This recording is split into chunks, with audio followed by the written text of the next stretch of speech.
Hello everyone and welcome back to the channel for another unboxing series episode. And this time we have Moff Gideon from The Mandalorian, made by Hot Toys.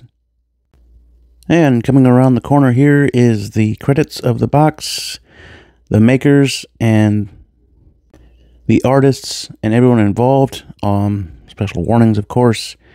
And coming back around, you have that Star Wars Mandalorian golden band around the top of the cover, along with some pictures of Moff Gideon. Now, the cover photography is actually really good. I think it looks like him on the box. It's a typical Star Wars type of box with the gray and the black. And then there's another photo of Moff Gideon. I'm super excited for this figure because he is a well-known character from The Mandalorian, and I really enjoyed watching The Mandalorian. It was a wonderful story from the Favreau and team, and I'm sure I'm not the only one that shares that sentiment. Now, opening up the top cover, we have another photograph of the figure holding the Darksaber, reminiscent of when he escaped his busted TIE fighter, which was a great scene to the show and totally unexpected. I did not see that coming at all. But how about we get him out of the box the rest of the way and see what he looks like. Here he is outside of the box, all plastic removed. And first impressions are, it is way better in hand than I saw in the blogger photos or the prototype photos. I feel like the tailoring was done very well. The belt is actually up a little bit high, but that can be adjusted. I like the cape. It is sewn to the suit itself, so there's no falling it off or attaching it for yourself, except for a couple things that I'll show later in the video. But overall, I really like this guy, and I am super glad that he is in the collection, because he played a pretty good role in the show itself. But now I'm going to take you in for a closer look at what he looks like. Here he is a little closer in view. I think the head sculpt is actually really well done. I'm not too happy about the paint. I'll go into that later. But again, the tailoring looks really good. The cape is, as you can see, is sewn onto the uniform itself. So there's no detaching it. There's no worry about it falling off or anything breaking. Hopefully, if you're not moving it around too much, it shouldn't break. The armor pieces are really well done, really well detailed. The belt, the fabric used for the uniform itself is pretty good. I like it very much. Here's the cape again. There are wires on either side so that you can bend it as you see fit to make it look like it's in motion, which is a really good addition by Hot Toys. But yeah, I think the paint is a little off, but that's just me. And there are specific reasons for that, because Hot Toys makes in quantity. So it's a little bit harder to get everything that you need on there. Now, checking out the accessories, we're going to start with the pistol, the blaster pistol. This is Moff Gideon's blaster pistol. I did look up to see if there was a number designation for it, but there is not. I did read that this one is based off the Walther P38. They just changed the barrel and added a scope, but very wonderful detailed. There's some silver piece on the bottom of the grip. You can see here they added the different barrel and the scope. But yeah, very well detailed. Some weathering. So I forget what it actually looks like. I'd have to go back to look at it, but I think there's more silver on it than this. At least in some of the pictures that I looked at beforehand. Now, moving on to the hands. He comes with 6 hands. And I'm sorry for the mic change here, but I had to switch microphones. But here they are. Hot Toys, again, does a wonderful job with gloved hands for sure. Looking at this open hand, looks pretty good. It kind of looks like the paint is off on the other side, but yeah, I can't find too many things wrong with hands for the most part. They do a really good job most of the time. Here are the two gripping hands for the Darksaber. Again, gloved hands. They do a really good job on these two as well. And moving on to the trigger hand. See the issue there with the, looks like a flashing issue here on the hand, but right there. But barely noticeable. I mean, it'll be covered up most of the time anyways. Then moving on to the closed fist. This is the only closed fist he has. But yes, good job on the hands, Hot Toys. You guys really knock it out of the park most of the time. And moving on to the base. Again, typical Star Wars base. You have the silver Star Wars nameplate with Moff Gideon on it. And always the fun part here, peeling off the plastic. I needed sound effects this time, I guess. But yeah, nice silver nameplate, Moff Gideon. Pretty standard with Star Wars figures. I don't typically use these on the stands. I usually don't use bases at all, and I'll stick it with the figure, or standing next to the figure. And the crotch grabber goes in, like so. I had trouble with it. Yeah, Imperial base. This one looks like it's got a little bit more weathering to it. Ahsoka's was lighter. The other ones I've seen doesn't have that little silver to it. Some age to it.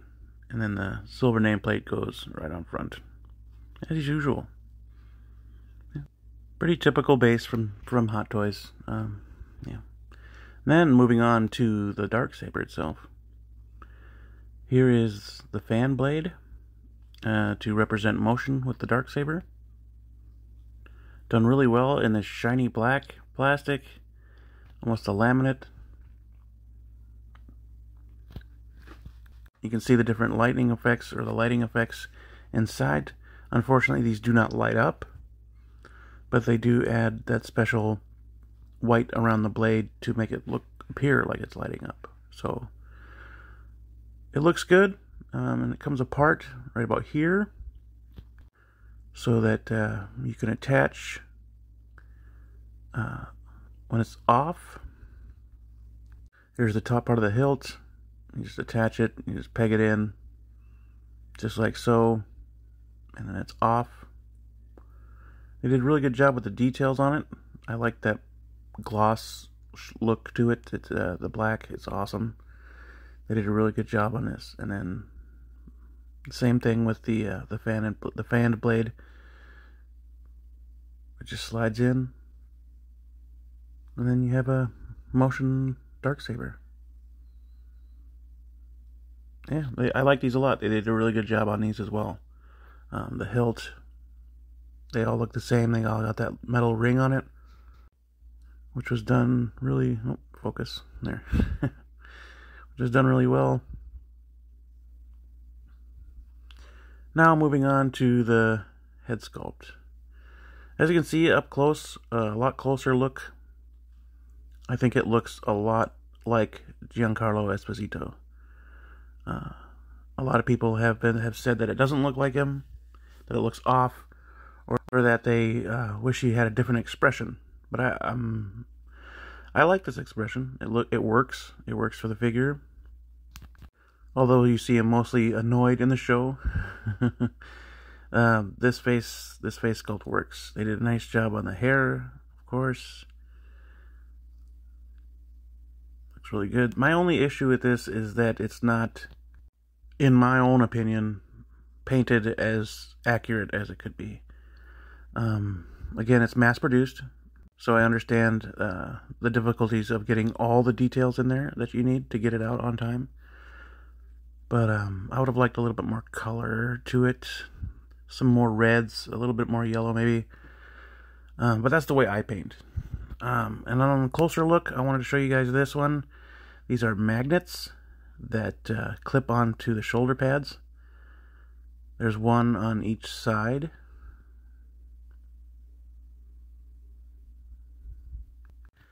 so that you can have the cape draping properly. I thought this was an awesome addition to the uniform. As you can see, I got them, and there again, there's the wire effect in the cape. I have them kind of pulled apart right now, so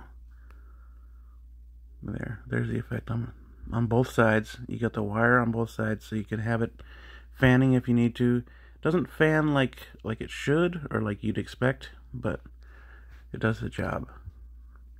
But that does it for the accessories. Let's go into some poses, and then we'll give him a score. Here's the first pose. As you know, here he was threatening Grogu in front of Mando.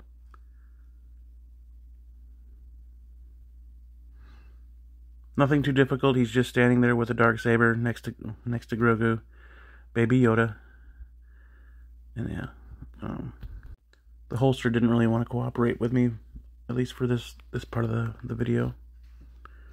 But yeah, he looks really good. I think I'm impressed.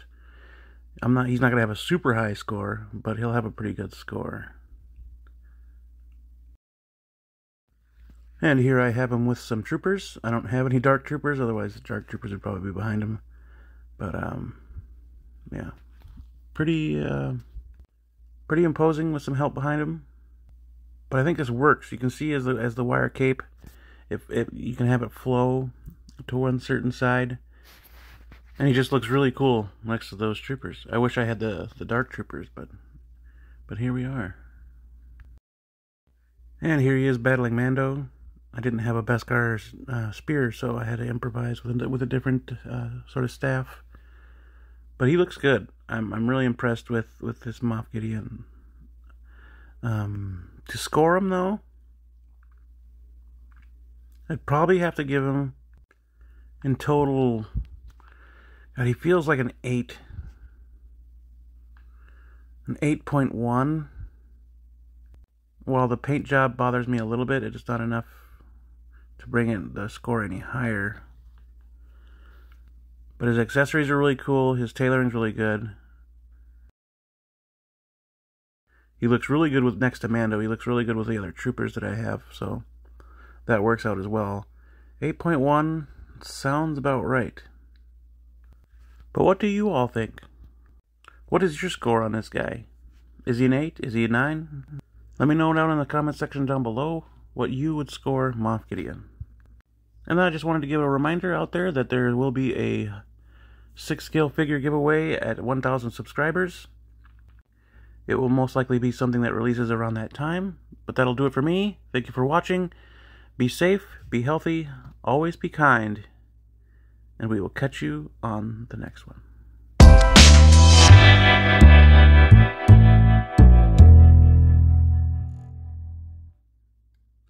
Son of a bitch.